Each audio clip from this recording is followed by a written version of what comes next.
160m 아래 바닥으로 떨어져 기계에 끼어 숨졌지만 죽음의 외주화를 검언 유착 의혹에 대해 집중적으로 물어봤습니다. 국민을 위한 일꾼으로 선택된 이들은 국가로부터 생명을 지키고 싶다고 절규했습니다. 반창고 자국으로 가득한 모든 의료진들이 연대하여 덕분에 감사합니다.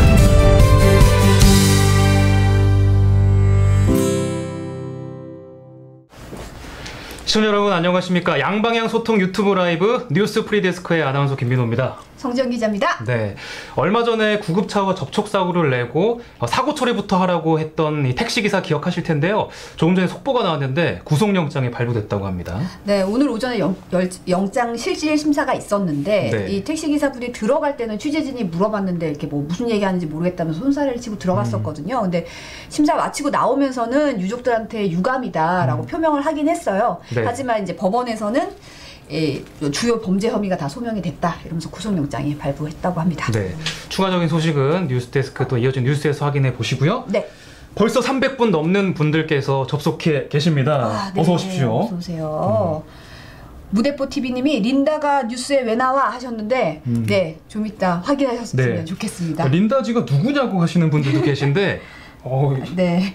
굉장히 유명하신 분인 줄 알았는데 모르시는 분도 계시네요. 이따가 보시면은 아마 누군지 아실 겁니다. 네.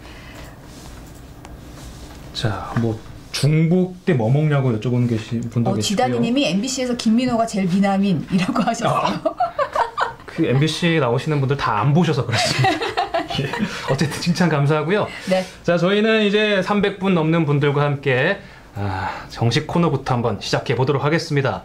첫 코너 떠나보시죠. 네.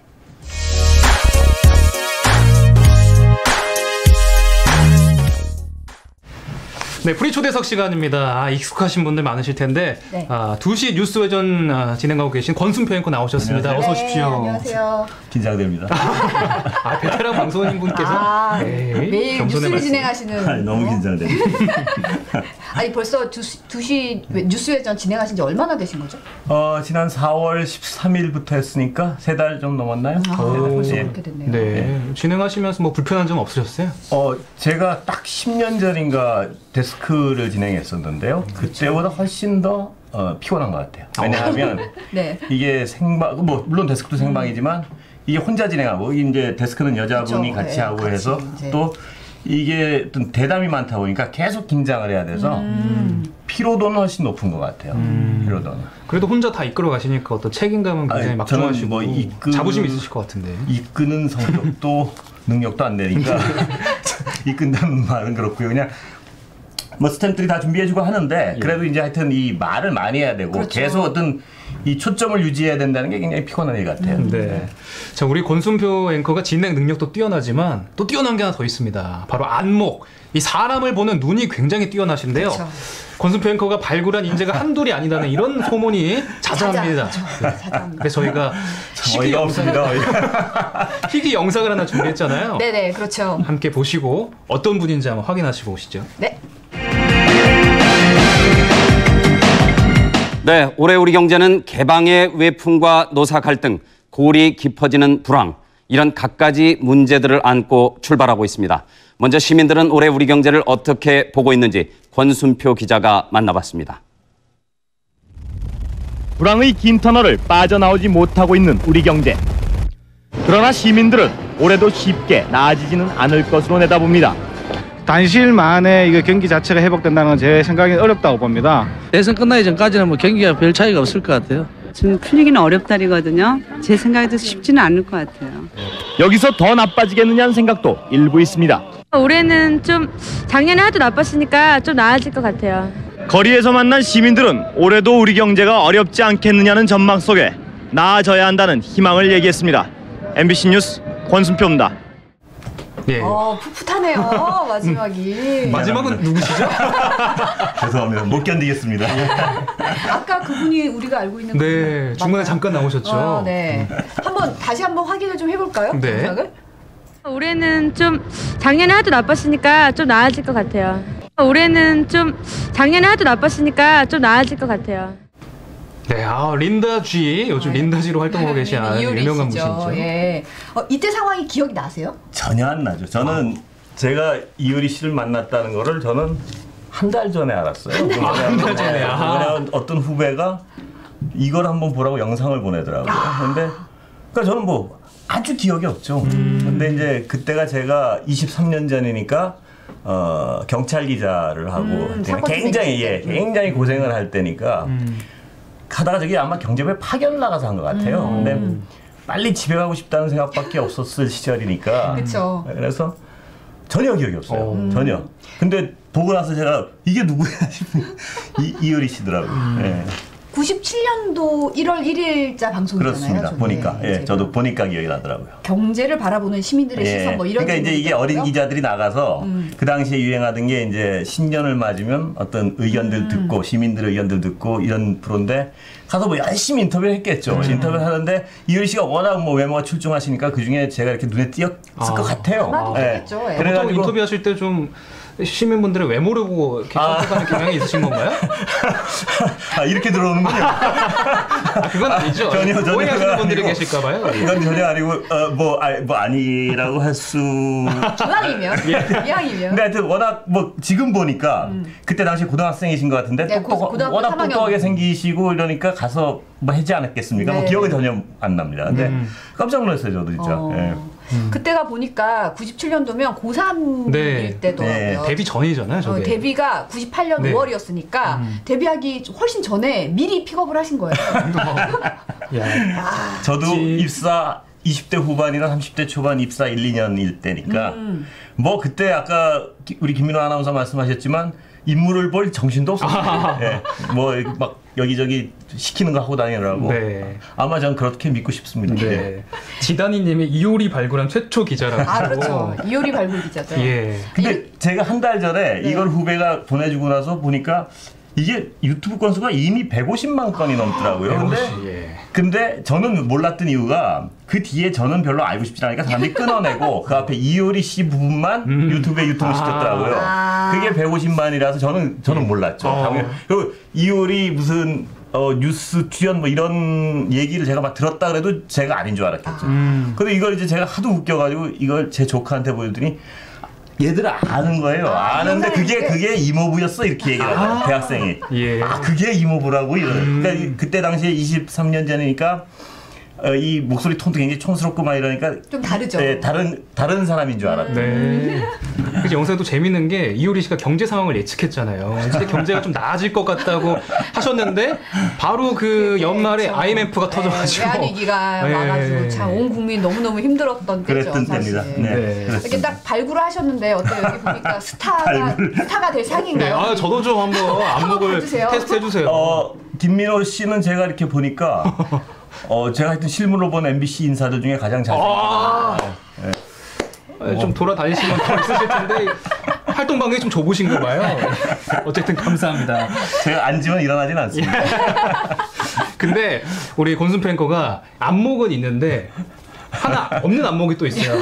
장관 보는 안목은 또 없는 것 같아요. 이게 무슨 얘기냐 하면 원래 그 지금 국정원장 내정자인 박지원 전 의원이 사실 2시 뉴스회전의 고정 패널이었단 말이죠. 그렇습니다. 근데 어쨌든 영상 보고 이거는 설명을 해야 될 것 같아요. 영상 먼저 보시죠. 일각에서는 교수님 하셔도 잘하실 것 같다는 말씀하는 분들도 있습니다만 어떻게 생각하십니까? 잘할 거예요. 그렇지만 제가 장관은 딱 20년 전에 제가 장관을 하고 있었습니다. 시키면 하실 겁니까 혹시? 시키면? 아니, 제가 20년 전에 했고 저는 민주당도 친문도 아닙니다. 아니 만약 시키면? 만약은 그때 가봐야죠. 알겠습니다. 하면 잘할 것 같아요. 그리고 과거에 싱가포르나 하노이 회담할 때는 처음 하니까 의전이 필요했지만은 사실 말이죠. 판문점에서 한다고 하면은 김정은 위원장은 아침에 판문점 평양에서 내려오면 되고 트럼프 대통령은 우리 한국 와서 올라가면 될 거 아니에요. 그래서 저는 충분하다. 교수님 전망대로 그 부분은 정말 이루어졌으면 좋겠습니다. 그렇게 돼야 우리가 삽니다. 오늘 말씀 감사합니다. 오늘 여러 가지로 감사하고 다음 주에 뵙겠습니다. MBC 대단히 감사했습니다. 사실 저희가 그날 상황을 전화로 사실 얘기를 예. 듣긴 했었잖아요. 근데 이제 내정되기 전에 또 이런 얘기가 있었군요. 오광계.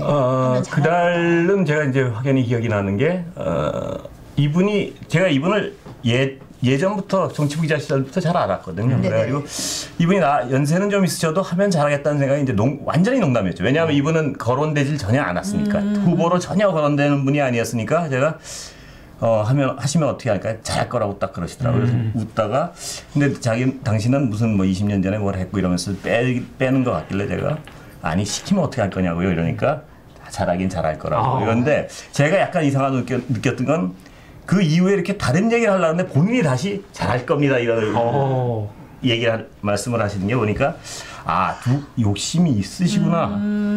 딱 느낌이. 그러니까 이 어떤 자리에 대한 욕심보다 저희를 내가 하고 싶다는 어떤 생각이 있으시구나 하는 느낌이 있었어요. 근데 시점을 따져보면 그때부터 한 2주 후가 내정 발표란 말이에요. 그렇죠. 그러면 2주 전이면 그 당시가 아마도 한 하루 이틀 차이로 인사검증에 들어가서 본인한테 통보가 돼 있을 시점일 가능성도 있어요. 근데 이때는 아닌 것 같아요. 요 직후인 것 같아요. 박지원 지금 내정자 옷이 똑같아서 저 같은 날인 줄 알았더니 다른 날이었군요. 앞뒤가 지금. 그 6월 19일 날에는 이제 하면 잘할 거다라고 얘기를 강조를 하셨고 그 다음에 이제 내정 발표 바로 직전에 출연하셨을 때. 근데 마지막에 갑자기 당황했죠. 작별 인사할 때는 그러니까 이제 몇 번을 당황해. 뭐냐면 근데 저한테 아무 얘기를 안 하다가 갑자기 나가는데 그동안 고맙다 그러는데 이게 무슨 소린가 해가지고 한번 했는데 이제 방송 카메라 꺼지고 나서 손을 잡으면서 의리 때문에 나왔어 이러시더라고요. 이건 뭐냐면 이제 이 방송 끝나고 발표를 하기로 대강 약정이 됐던 것 같아요. 그러니까 방송까지는 하자 의리상 뭐 이렇게 된 것 같아요. 네. 그럼 전혀 예상을 못 하셨고 왜냐하면 그때 청와대 기자들도 탄성이 나왔다는 거 아니에요. 발표할 때 자기를 예상을 못한 거를 진행하시면서 그 소식을 들으신 거예요? 진행하면서 이제 내정됐다는 걸 알았죠. 그때야 이 마지막 작별 인사의 모든 의문이 풀렸겠네요. 그렇죠. 그러고 나서 당했다 싶어요. 당했다. 왜냐하면 몇 분만 더 붙잡고 있었으면 단독 인터뷰를 할 수 있었는데 근데 이분이 그것까지 계산하신 것 같아요. 못 잡을 상황. 왜냐하면 저거 몇 시에 끝나느냐 뭐 이런 걸 자꾸 물으시더라고요. 그래서 제가 그날 전화로 말씀드렸지만 이분이 대단히 피곤하신가 보다 오늘. 그럼 말을 딴 때랑 이상하게 다르게 하시더라고요. 뭐 좀 굉장히 조심스럽고. 왜 이렇게 오늘 컨디션이 안 좋으신가 했더니 빨리 집에 가고 싶은 줄 알았더니 알고 봤더니 그런 건 줄 알았어요. 진짜로 피곤해서 빨리 집에 가고 싶으시구나. 연세도 있고 하시니까. 그 이후에 따로 사적인 통화 같은 건 안 해요? 통화는 제가 원래 어떤 이런 정보 쪽에 가시고 하면 사실 일부러라도 약간 자제하는 것도 있고 문자는 보냈습니다. 문자는 보내니까 제가 이제 문자는 그때 말씀드렸다시피 이분 뭐 개인적인 뭐 그거는 제가 뭐 빌 건 아니고 다만 이분이 어떤 역사적 성과를 내는 것이 우리 모두에게 어떤 우리 역사에 도움이 되는 일이니까 역사에 남길 성과를 기대한다고 제가 보냈고 답변을 하셨더라고요. 또 다음 주 인사청문회인데 그렇죠. 그 인사청문회 관련해서 개인적인 농담을 보내셨는데 그건 개인적인 그건 비공개입니까? 그건 개인적인 문자라서 공개하기가. 그래서 이걸 제가 왜 여러분들이 이걸 가지고 저를 놀릴 걸 알면서 이전에 이효리 씨 것도 왜 나왔냐면 저희 2시 뉴스회전에서 여러분을 모시는데 바쁘고 하신 분들은 못 나올 경우도 있는데 저 만나면 가끔 출세하는 경우가 있으니까. 그쵸. 스타를 밟으라고. 장관도 되시고. 장관도 되시고, 내정도 적극적으로 되시고. 나오시라고 좀 선전하려고. 이게 스타의 산실이네요, 진짜. 역시 그 안목과 어떤 이 박지원 내정자의 사연이 얽히니까 지금 줄을 섰다고 합니다. 이제 뉴스회전 출연자. 예전에 섭외가 잘 되는 이유가 다 있었네요, 진짜. 거짓말 다 하시네. 아니, 굉장히 그 많은 분들이 나와서 인터뷰를 하시더라고요. 그러니까 그 예전에 시사 매거진 2580에서 퀘스천즈로 상도 받으셨잖아요. 상도 받으셨고 굉장히 많은 인터뷰를 했는데 특히 기억에 남는 분이 있을까요? 아니면 까다로웠던 분? 가슴이 아픈 일도 있고요. 그러니까 2008년 7월에 제가 가장 기억에 남는 건 어쩔 수 없이 그분일 수밖에 없는데 2008년 7월에 최진실 씨를 인터뷰를 했었죠. 그 댁에 가서. 그때 어떤 아이들 성을 최씨로 개명한다는 뭐 그런 것 때문에 인터뷰를 했었는데 그날 제가 느낀 건 너무나 어떤 삶에 대한 어떤 적극성이나 뭐 아이들을 위한 마음 이런 걸 너무 느끼고 좋았는데 불과 3달 후에 그런 일이 정말 놀랬죠. 근데 자택 가서 직접 예, 자택에서 굉장히... 아이도 보고요. 제가 네, 아이도 보고 그 어머님도 뵙고 뭐 이렇게 했는데 제가 지금도 기억나고 약간 가슴속에 정말 오랜 세월 남아있던 건 최현 씨가 그 인터뷰 끝난 다음에 우리 스태프 저한테 짜장면을 좀 시켜서 드시고 가시죠 이랬어요. 근데 저는 사실 그때 약속이 있긴 했었는데 약속 때문에 안 먹는다는 게 아니라 스텝이 많잖아요. 괜히 그쵸. 어떤 여배우 집에 가서 패 끼치는 것 같아가지고 제가 이제 저는 약속이 있어 그만 가보겠습니다. 그러니까 스텝들도 거기 계셔서 드시고 오시기가 좀 그러니까 저희들도 가겠습니다 하고 싹 나왔는데 그 일이 그렇게 좀 가슴에 남더라고요. 그때 그냥 뭐 짜장면이 어때서 뭐 그냥 같이 하고 네, 그런 기억이 납니다. 예. 네. 아유 좀 먹먹한 사연이네요. 네. 다년간의 방송 생활을 하시니까 여러분들 만나시면서 느낀 바도 많고 또 지금 진행하신 뉴스 외전에서도 많은 분들 만나실 거 아니에요? 그렇습니다. 네. 뉴스 외전 준비하면서도 좀 느끼시는 바가 많으실 것 같은데. 뭐 저는 뭐 직업이 기자니까요. 평생 기자로 살아왔고 지금도 기자고 한데 이 기자란 직업이 편안한 직업은 아닌 것 같아요. 계속 어떤 이슈를 따라가야 되고 그 이슈가 또 어떤 분들은 그 전달되는 이슈가 마음에 안 들고 적대적인 분들도 있고 어떤 분들 그러니까 이슈를 따라간다는 것 자체가 피곤한 일 같아요. 맞아요. 뭐 보람도 어떤 있지만 면에서는 네 그렇죠. 그렇습니다. 근데 인터뷰하실 때 좀 노하우라든지 뭐 좀 상대방을 좀 이끌어내는 그런 게 어떤 게 있을까요? 뭐 있다 그럴 것 같죠. 전혀 없습니다. 근데 그런데 인터뷰의 기법이 아니고 사람하고 대화할 때는 이제 원래 사람하고 대화할 때 기본이 남 얘기 잘 들으면 질문이 괜찮은 게 나오는 것 같아요. 그런데 우리가 이 인터뷰를 할 때는 보면 이 방송이 있고 또 시간이 한정돼 있고 하니까 자기 질문할 걸 머릿속에 자꾸 떠올리기 때문에 적절한 질문을 못하는 경우가 제 경험에도 있는 것 같아요. 그러니까 내 다음 질문을 생각하느라고 저 사람 얘기를 못 들으면 그 사람은 다른 어떤 진정한 얘기를 하고 있는데 저는 그걸 흘리게 되고 이런 경우가 있는 것 같아요. 그건 훈련을 통해서 방송이 좀 안 맞더라도 그 사람 얘기를 듣는 게 훨씬 더 좋은 인터뷰가 되더라고요. 그 사람 얘기에 집중하는 게. 네. 뭔가 순서는 좀 엉클어지더라도 그거보다는 그 사람 얘기에 집중하는 게 훨씬 더 좋은 어떤 그 대화가 오갈 수 있더라고요. 네. 또 인터뷰 하시는 분들도 내가 하고 싶은 말을 좀 충분히 했다 그렇습니다. 이런 느낌을 갖는 게 참 그리고 저 중요한 사람이 것 내 같아요. 얘기를 알아듣고 질문을 하는구나 하는 느낌을 갖는 것 같아요. 집중을 할 때. 네. 왜냐하면 근데 우리가 보통 준비를 하잖아요. 이렇게 질문을. 그러면 그 사람 얘기하고 달리 그쪽으로 얘기를 자꾸 끌어들이려고 그러고 이러다 보면 그 사람은 또 그 사람 나름대로 또 약간 집중력을 잃고 그렇게 되는 그런 악순환이 있는 것 같습니다. 인터뷰 노하우에 대해서 말씀해 주셨는데 저희 둘도 지금 인터뷰를 하고 있는 입장이잖아요. 평가하시기에 어떻게 잘 듣고 있습니까? 그러니까 두 분이 하시니까 왜냐하면 이 두 분이 할 땐 달라요. 뭐냐면 자기 얘기할 땐 자기 얘기하는 거 생각하겠지만 두 분이 하시니까 이분 질문하실 땐 이분은 듣고 그래도 그게 약간 뭐 두 분은 유리하시겠죠. 그러니까 저희 잘하는 겁니까 못하는 겁니까? 그걸 지금 여쭤보는 건데. 근데 우리 김민호 아나운서는 약간 강요경 제가 카메라 앞에서 좀 그런 경향이 없지 않아 있습니다. 예. 뭐 생기기만 잘생겼으면 막 물어봐도 됩니다. 네, 2시 뉴스회전의 강점 좀 생각하시는 바. 뭐 꼭 봐야 되는 이유. 사실 그 금요일 8시 다 됐는데 제가 나온 이유는 저도 장사 좀 하려고. 근데 그렇습니다. 그러니까 저희 팀이 추구하는 것 중에 가장 중요한 거는 우리가 뉴스를 하루 종일 인터넷을 통해서 대략의 어떤 제목도 보고 그 내용도 보잖아요. 근데 가능하면 낮 시간에 텔레비 앉아서 보는 분들은 거의 없으니까요. 근데 유튜브 생방도 하고 또 코너별로 이렇게 끊어서 다시 유튜브에 돌고 있으니까. 그때 우리 뉴스의 목표는 인터넷을 본 분들도 외전을 보면 그날의 어떤 이슈에 대해서 정확히 깊이 알 수 있다는 거 하나. 그러니까 전문가가 나와서 그 현장에서 일하거나 그 완벽한 전문가가 그 이슈를 충분히 설명하는 프로다. 그런 거 하나랑 그 다음에 정치의 경우에는 그 정치에 직접 참여하는 분들이나 정치를 오래 취재해 본 분들이 나와가지고 그 정치에 정말 우리가 짧은 뉴스에서 볼 수 없는 정치의 어떤 세력 간의 싸움이나 그 전체를 바라볼 수 있게 하는 부분. 큰 그림 볼 수 있게. 큰 그림을.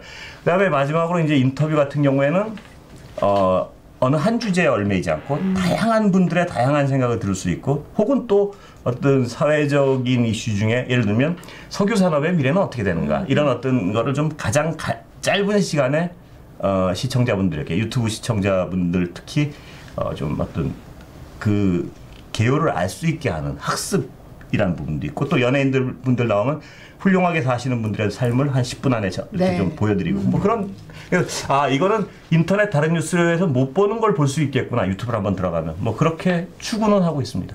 네. 아, 말씀을 너무 잘하셔서 이거 보시는 시청자분들 얼른 이제 뉴스에 좀 보러 가고 싶다는 생각 드실 것 같아요. 다시 잘생겼다는 생각이 뉴스에서는 이런 가식적인 칭찬은 안 됩니다, 선배님. 예.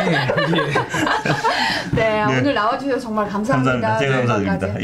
예. 감사합니다. 뉴스에서 뵙겠습니다. 고맙습니다. 고맙습니다.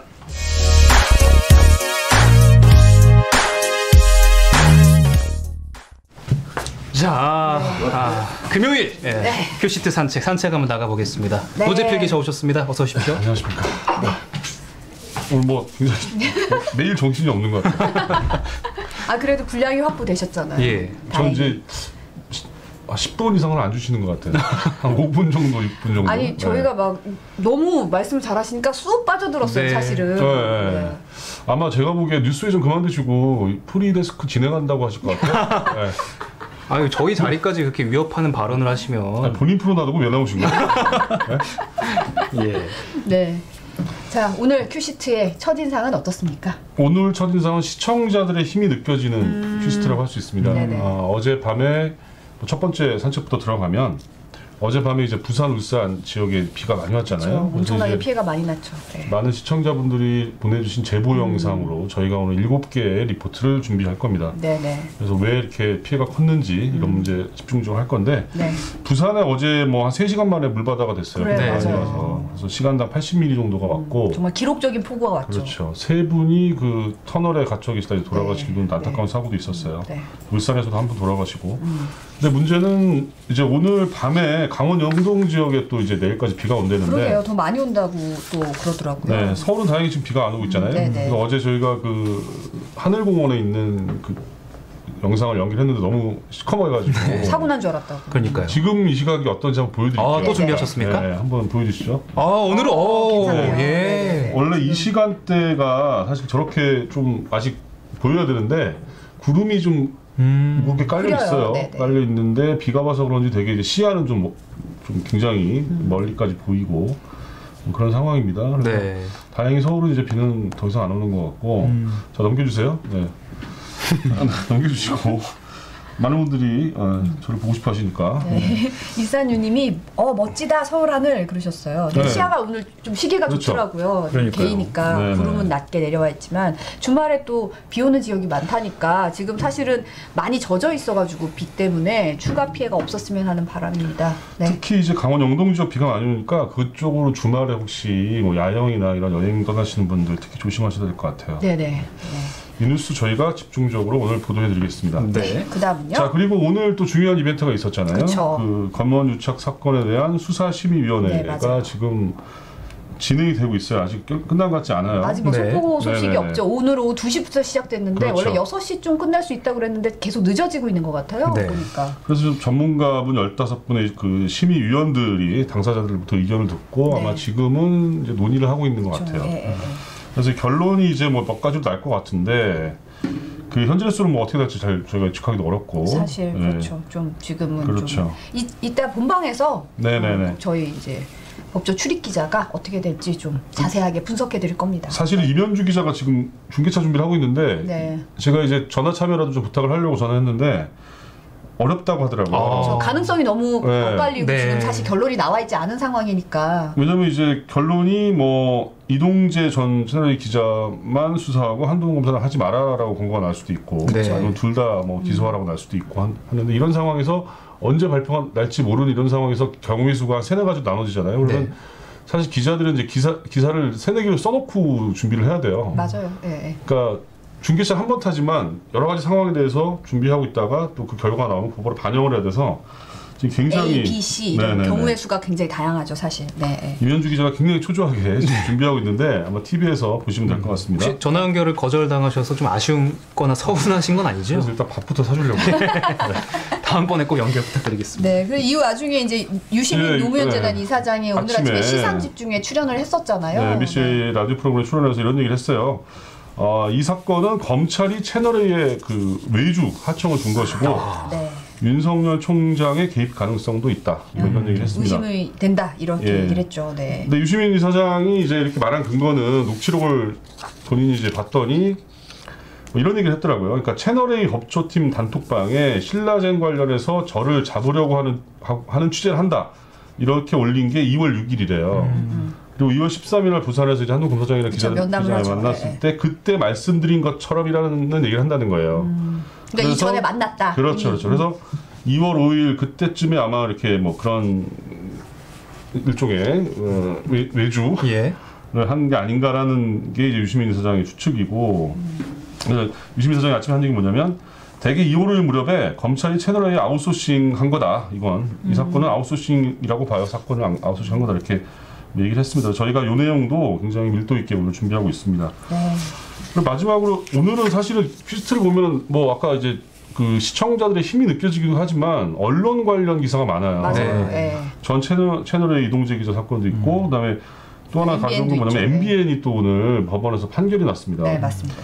근데 MBN이 이제 종편 승인 과정에서 자본금을 이제 허위로 제출해가지고 승인을 받은 사실이 이제 판결이 났는데, MBN 법인에 대해서는 벌금 2억 원, 그리고 이유상 부회장과 류호길 대표에게는 징역형이 선고됐는데 이제 이게 집행유예가 돼서 뭐 사회봉사 명령 내려졌고, 네, 맞아요. 네. 사실상 총책임자라고 할 수 있는 장대환 매경그룹 회장의 아들 장승준 대표에게는 벌금 1,500만 원이 내려졌어요. 근데 그때 사건이 뭐냐면 3천억 원을 만들어야 되는데 자본금을 최소 자본금이 3천억 원이었죠. 550억 원이 부족하니까 그 임직원들의 그 통장, 뭐 도장, 인감 증명서 같은 거 받아가지고 대출을 받은 다음에 다른 사람 이름으로 이제 자본금을 넣은 거예요. 이게 사실 방송법에는 엄격하게 금지하고 있는 사안이고요. 이게 이제 MBN을 재승인하는 과정에서 분명 영향을 줄 거예요. 11월에 재승인 심사가 있잖아요. 어떤 식 최악의 경우는 MBN 입장에서 최악의 경우는 종편의 허가가 취소되는 거거든요. 그리고 뭐 영업정지 이런 게 될 수 있는데. 이 뉴스도 한번 끝까지 보셔야 되고, 앞으로 또 방통위가 어떤 결정을 내릴지 주목을 해야겠습니다. 주목을 하셔야 되는 사안입니다. 자, 저희가 준비한 소식 여기까지입니다. 이어지는 본방에서 자세한 소식 확인하시고요. 저희는 다음 주에 찾아오도록 하겠습니다. 비 피해 조심하십시오. 주말 잘 보내세요. 감사합니다. 고맙습니다.